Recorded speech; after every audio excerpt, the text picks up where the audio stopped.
Hello again from Chateau, Apollinaire in Perpignan, France. Part of the continuing design series for this garden and getting this thing going. And this is a blank space again. We had the one blank space we're going to put the petanque court. This is another one, and I just want to show you kind of what we're talking about. This is the blank space here. It's a neat space, actually. It's big, reasonably decent sized. These trees are existing. We're going to keep these. No reason to remove them. They're absolutely beautiful. So, the client is a fan of a garden in England called Great Dixter. It's kind of a wildish area, lack of a better word. I don't want to use the word wild.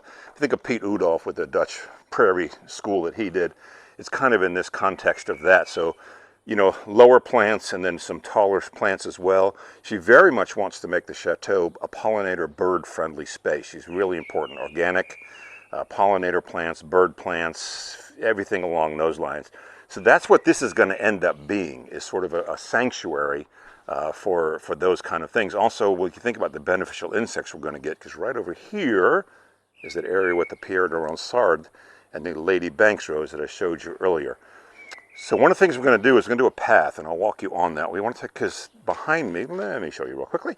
That's one of the two gates to get in here. That's the pedestrian gate that is quite often used, not the one for cars. But that way people could come in as opposed to just going on a driveway. Alternative to come to a path here. There's a statue that's going to go in the middle here that she has purchased. We'll do a path off that way, a path off this way. So it's kind of a neat alternative walk. We're going to use some columnar yew trees to give it structure. Again, they're going to be evergreen, so think of something tall and thin. It's not tall, 6 foot, 7 foot, but thin along the path to give it bones and structure.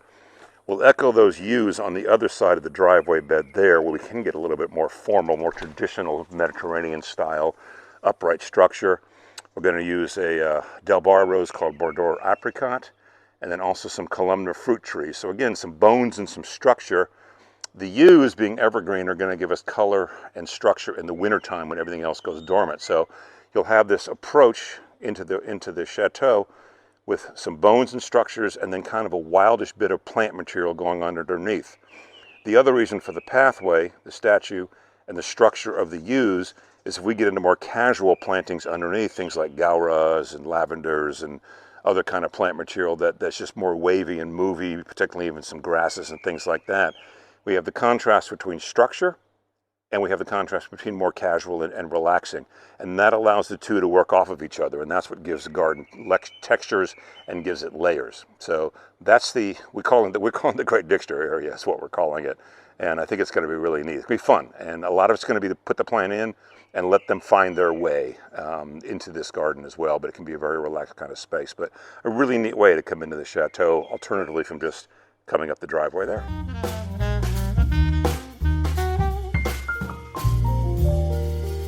Sound stripe.